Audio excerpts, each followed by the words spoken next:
Fala pessoal, no vídeo de hoje nós vamos falar da beleza de Zaraki Kenpachi, a verdadeira profundidade desse personagem que é um dos melhores de Bleach, mas que acaba caindo numa ideia falsa, né, de que o pessoal diz que o Zaraki é só um personagem forte e o pessoal gosta dele porque ele é um brucutu, é um Shed, é um badass, é um personagem brabo, não sei o que, vários nomes aí podem ser atribuídos a ele, mas na verdade não, ele é um personagem muito mais profundo do que você pensa e é um dos melhores criados pelo gênio Tite Kubo. Então fica aqui até o final para você ouvir mais sobre esse personagem e também sobre toda a obra de Bleach e as simbologias que o Kubo coloca. Eu só te peço que você se inscreva se você for novo e se você é novo ou não, deixa o like e hype esse vídeo para estar me ajudando e mais pessoas receberem ele. Lembrando, o like e o hype não te custam nada e me ajudam demais da conta. E caso você queira contribuir com esse canal, tem um Pix no comentário fixado e também tem o botão Seja Membro aí, baratinho para você estar me apoiando. E bom, vamos lá que eu já enrolei muito.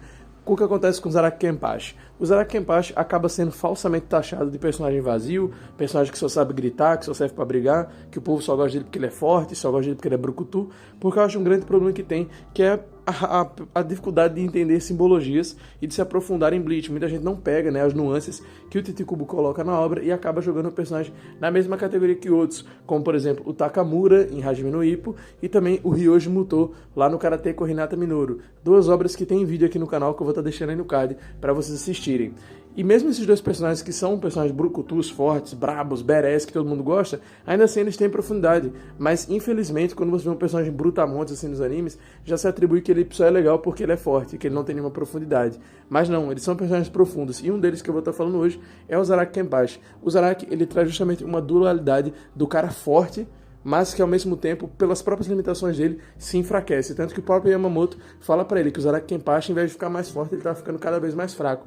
Porque ele se faz mais fraco. Porque desde que ele era pequeno, ele fica um embate mental que ele não consegue vencer. Esse lance do Zaraki não saber o nome da própria espada é muito mais do que você pensa. Não é um alívio cômico ou uma coisa assim só pra dizer, olha só, ele é tão forte que ele nem precisa saber o nome da espada. Isso sim é um ponto, mas não é o ponto principal. O ponto principal do Zaraki é porque desde quando ele era criança, que ele teve aquela luta contra o Unohana, contra a Kenpachi original, ele sempre ficou ali se limitando. Por quê? Porque naquela luta ele teve duas emoções. A primeira emoção foi o prazer de lutar, de ter uma boa luta, que é algo que ele procura a vida toda, né? Ele sempre quer lutar.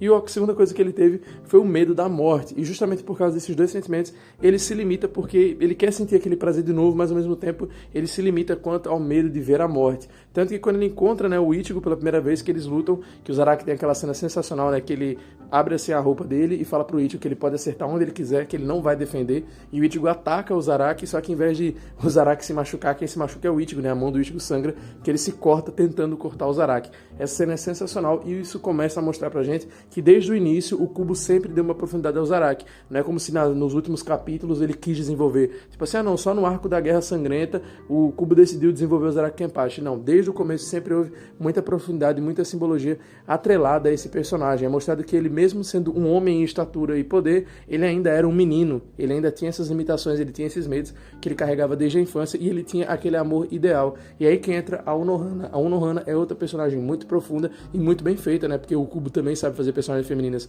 muito bem. Isso é uma coisa que Bleach tem que ser, né, louvado, porque é uma obra que sabe fazer personagens femininas importantes, fortes e obviamente também carismáticas, né? E muito bonitas, né? Diga-se de passagem. O que acontece é que a Unohana, ela é aquela mulher ideal. Ela traz um tipo de arquétipo que é muito comum na cultura, especialmente na cultura japonesa, que é a ideia da mulher colonizadora, aquela mulher assertiva e a mulher que vai mudar o homem, que vai transformar ele de menino para homem, que tem em vários filmes, romances e coisas japonesas, e o Bleach não é uma exceção. Nesse anime também tem isso, nesse mangá também tem isso, que a Unohana serve para isso dentro da história, né, ali com o Zaraki. Ela faz com que ele abra assim os olhos e ele veja um mundo que ele ainda não conhecia. E é por isso que a primeira luta que ele teve com ela, mesmo tendo sido numa idade tão precoce, tão criança, mesmo assim o Zaraki ficou marcado com isso pro resto da vida. Ele ficou marcado pro resto da vida e ele nunca conseguiu superar aquilo no fundo. Por isso que lá na frente, quando eles lutam, é necessário que a Unohana se sacrifique para que o Zaraki verdadeiramente evolua. Tanto que assim que a luta acaba, o Zaraki consegue ouvir o nome da espada. A espada fala com ele e aí a gente sabe também que o Zaraki vem a desbloquear a sua Bankai, que é aquela Bankai onde ele vira um bichão, assim, vira tipo um ogro berserk, fica vermelho, monstruosão, a espada cresce, enfim. Ele fica aquela forma bem legal, que eu já fiz um vídeo aqui no canal falando só, um shortzinho bem curto, só falando sobre a Bankai dele mesmo, porque era um vídeo focado só na Bankai, mas o vídeo hoje é pra gente falar da profundidade do Zaraki. Então você vê dentro dele este embate mesmo, onde ele pode ser um homem em estatura e força, mas ele não é um homem espiritualmente e mentalmente, ele precisava daquela luta para ele estar amadurecendo. Foi extremamente necessário que houvesse aquele sacrifício da Ono-hana e que, né, o Zaraki ele viesse ali até o crescimento dele dentro daquela luta. E que para quem fala que aquilo ali foi forçado, não tem nada a ver com sacrifício não sei o que, o pessoal que não entende, a Ono-hana é uma personagem extremamente profunda e extremamente séria, desde o início da obra. Inclusive, o Titicuba até falou lá no Clube Outside, aquele negócio que tem no Japão, que é tipo um clube de membros, que o pessoal pode fazer pergunta para ele, que ele interage com os fãs, e ele responde várias dúvidas, desde dúvidas triviais até dúvidas muito importantes sobre a obra, e ele fala como o Aizen nunca quis enfrentar o Ono-hana, justamente porque ele também duvidava do poder dele contra ela, porque ele não tinha certeza se ele venceria ela, mas ele sabia que mesmo se ele vencesse, ele terminaria extremamente esgotado, ele ficaria exausto enfrentando a Ono-hana, então era uma luta que para ele não seria vantajosa. Então o Aizen, sendo o estrategista que ele é, ele viu que não valeria a pena entrar em um embate contra a Ono-hana. E eu sei, muita gente que é fã do Aizen vai querer defender e se doer, porque infelizmente a gente tem esses dois tipos de fãs, né? O que gosta do personagem e o que idolatra. Aí vai dizer nada a ver, o Aizen ia passar o carro em cima da Ono-hana, ela não ia ter chance contra ele, não sei o que. Mas cara, o próprio autor tá dizendo isso, que o Aizen, mesmo que ganhasse, ele ficaria exausto. Então, o que é muito provável que ele vencesse, é muito provável que ele vencesse, mas ele ficaria exausto e não seria vantajoso para ele, ele não ia querer gastar esse esforço. E aí que entra o lado do Zaraki que eu falei.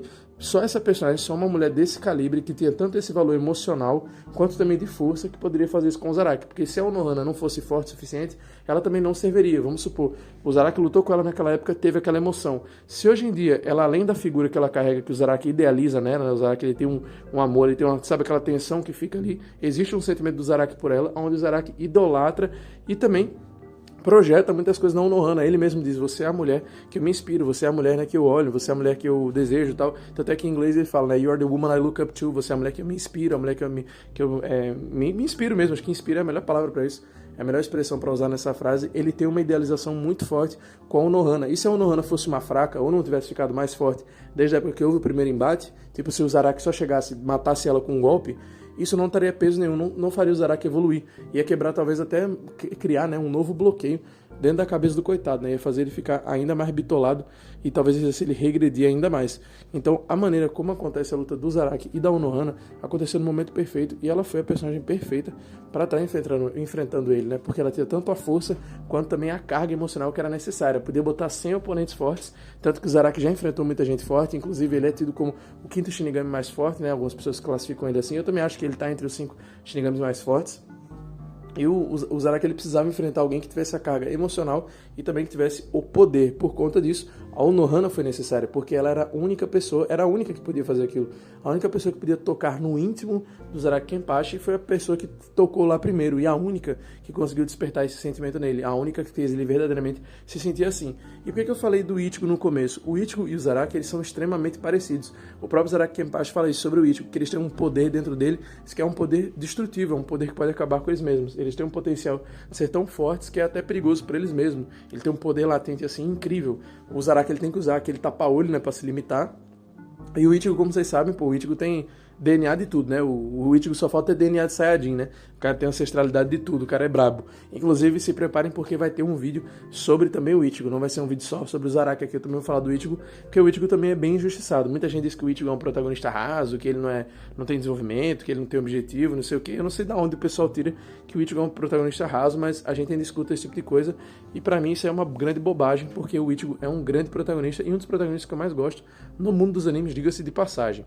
Mas voltando aqui ao Zaraki, eu espero que esse vídeo tenha esclarecido pra você o quanto ele tem profundidade. Ele é um personagem que sim foi muito bem desenvolvido pelo Kubo desde o início. Ele não é só um brucutu, não é só uma parede de músculo, não é só uma espada grande enfrentando os outros. Ele é um personagem que tem uma profundidade muito grande e que tem uma carga emocional dentro dele também. Ele não é só um cara frio, sem sentimentos. Pelo contrário, ele é mostrado como um cara altamente apaixonado e emocionado.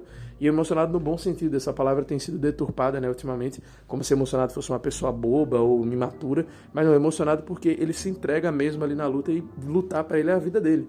Ele vive pra lutar, tá ligado? Ele vive pra lutar e é isso, ele gosta de lutar, ele quer ser mais forte porque dentro dele existe algo que faltava, que era justamente essa barreira que ele tinha com a Ono-hana, desse sentimento dele, do amor pela luta, de buscar prazer na luta, ao mesmo tempo que ele tinha um medo da morte, porque nessa luta ele viu que ele ficou cara a cara com a morte e isso assustou ele, um medo até que ficou ali inconsciente dentro do Zaraki. E bom, pessoal, eu vou ficando por aqui. Eu espero que vocês tenham gostado desse vídeo. Peço que você hype ele para estar me ajudando, se aparecer essa opção para você. E também que você vire membro, se possível, e compartilhe, tá? Compartilhe e comente o emoji de pizza se você ficou aqui até o final. Lembrando que no comentário fixado tem um link para você comprar e ler os mangás de Bleach. E também tem um link do nosso grupo do Zap Zap, que é gratuito, tá? Um forte abraço, fiquem com Deus e se cuidem.